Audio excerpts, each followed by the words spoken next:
All right, today we are talking about the impacts of the internet. So, what effects has the internet had on life as we know it?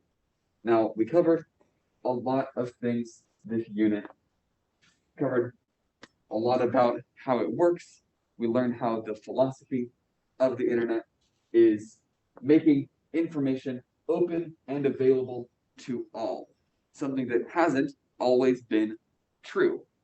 Historically, information has been kept uh, closed access by the rich and powerful, but with the advent of the internet, information is becoming available for anyone to access. As long as you can connect to the internet, you have this connection to information.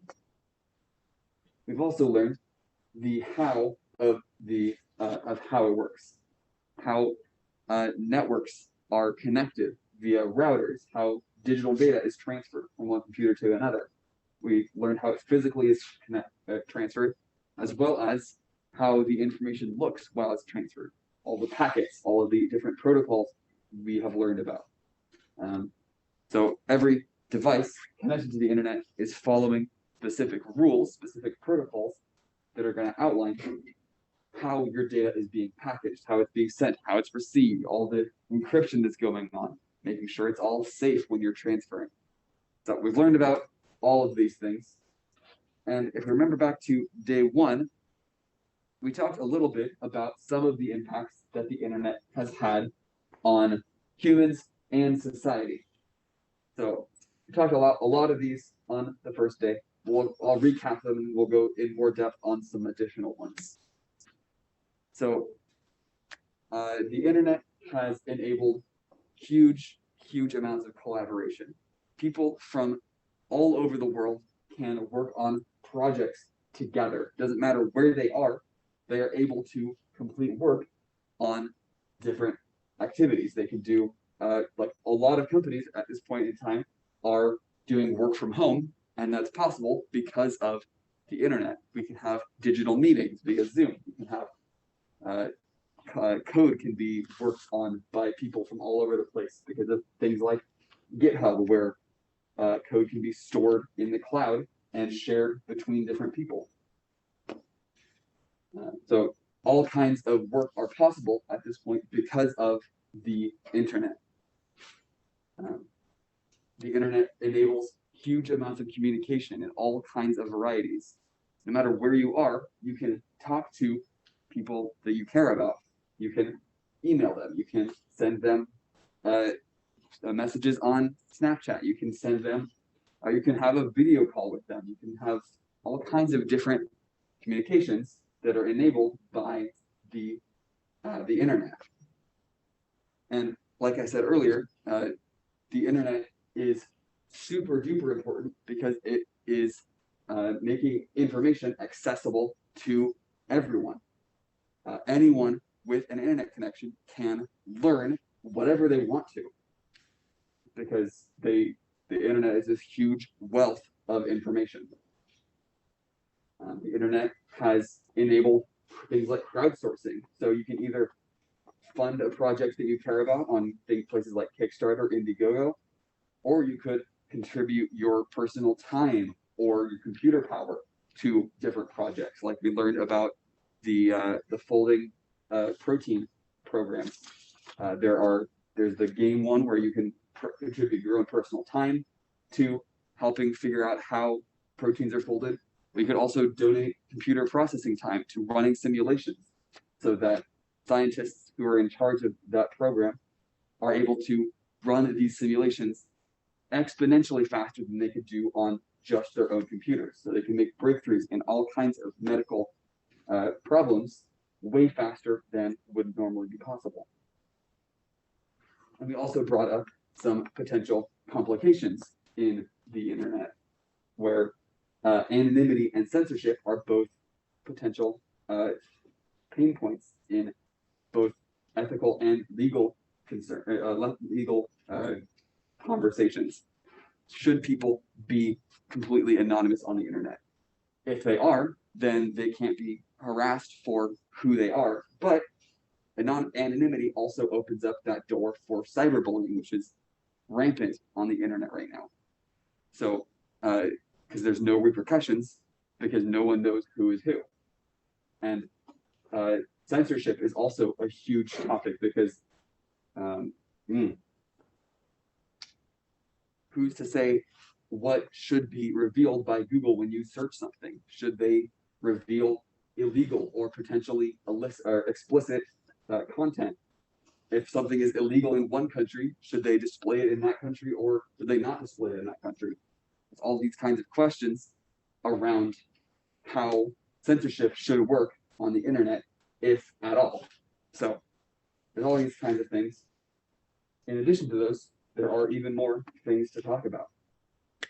So one movement on the internet that is pushing for all information and all products to be available to everyone is the open source movement.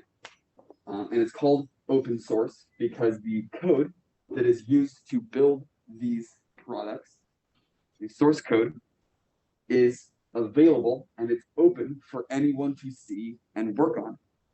There are so many different popular open source pieces of software. The internet browser Firefox is completely open source. The company that builds it, Mozilla, they make the source code available for anyone to see if they want to.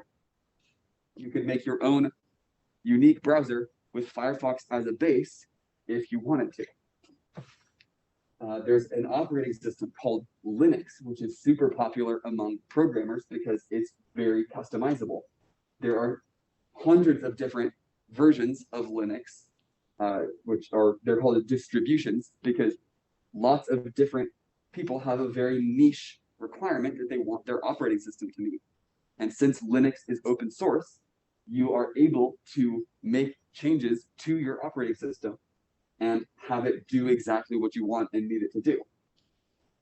And most programming languages are actually open source. They are, you can see how they're implemented, you can see all the documentation about them, and if you wanted to, you could apply to be a contributor to a variety of different programming languages. So the open source movement is hugely beneficial to the internet as a whole because it is making all of this information free and available for anyone to see and access. Now, if we remember back to day one, we talked about how big the internet is.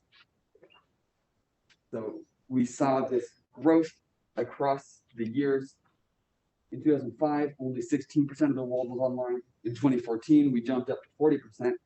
And last year, we jumped up to almost 60% of the global population, which is a huge, huge number of people. But we still see that almost around 40% of the world is still not online. They're still not connected to the internet. Now, this is called the digital divide. So online access is going to vary in different countries and different socioeconomic groups. And this can be problematic because, as I'm sure we all know, information is power. And without the greatest connection to information that has ever existed, without connection to the internet, it's very difficult for people to gain information, to gain that power. So people in communities without internet access are going to have a harder time getting educated, being able to get higher paying jobs. So having access to the internet is vitally important for all kinds of different social and economic growth. And people in communities without the internet can also have a lower ability to communicate with the rest of the world because that is the primary method by which information is transferred at this point. So if people don't have an internet connection, it's hard to establish that kind of a connection with them. So fortunately, there are lots of people all over the world working to close this digital divide, working to bring access to the internet to everyone in a variety of different ways. Way number one is websites are being designed in a way that is accessible to people even with very, very low bandwidth.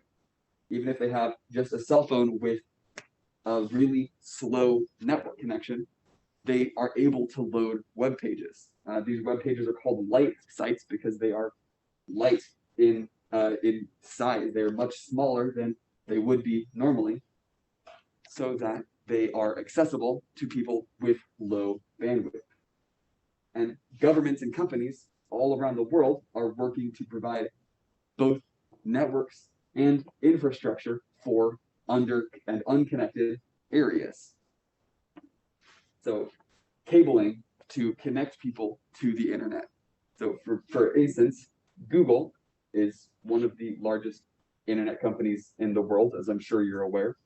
And they have been putting fiber optic cable all over the world in an effort to increase everyone's connectivity, which has multiple benefits. It allows those people to connect to the internet, allows them to gain access to that information, access to that power, but it also has a benefit for them, because if more people are connected to the internet, more people are likely to use Google, and that means more profit for them from ads and all kinds of different things. So it's both altruistic and commercial in benefit. And as our society becomes increasingly interconnected, connected to the internet, all of these things, more and more of our devices and services are becoming reliant on being connected to the internet. So things like your fridge, your car might be connected to the internet now, which can be super duper helpful. We can push updates to those devices instantly. If there's a security breach or if there's some thing in the software we need to fix, we can push the updates instantaneously with that internet connection.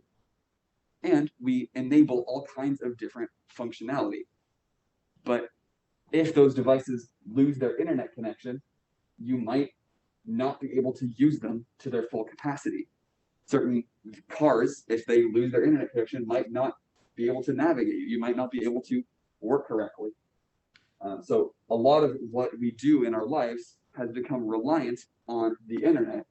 And if we don't have access to it, if we lose cell service, if we lose Wi-Fi, we might not know what to do with ourselves.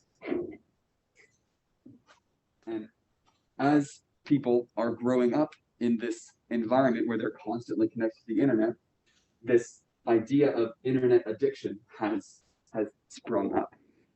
It's becoming difficult for people to detach themselves from the internet. They spend more time on the internet than might be healthy for them. And social media can lead people to have an unhealthy relationship with themselves and their self-image. Now, social media can also do very good things. If we remember, we mentioned the Marrow for Lara. I don't remember exactly the campaign, but it was a Twitter campaign that led people to donate more bone marrow and increase the diversity of the bone marrow registry, which was a huge problem before. And now, since the bone marrow registry is more diverse, everyone is able to get what donations they need. But social media is not all positive. Social media has become a vector for cyberbullying, which makes everyone feel bad. Cyberbullying is never a good thing. If you're cyberbullying people, maybe don't do that. But yeah, social media has both a positive side and a negative side, just like a lot of these things about the internet. So as you can see, there is a huge range of impacts that the internet has had on humans, society, and economy, and culture, both positive and negative impacts. There are benefits and detriments to everything that is introduced by the internet. It has become an integral part of how we live our everyday lives. I know that most of what I do every day is connected to the internet in one way or another. So for better or worse, our lives are fully ingrained in having the internet connected to them. So my question to you is, how has the internet affected your life? I invite you to reflect, how has your life been changed, affected, impacted by this huge tool? And there we go. There is our lesson for today.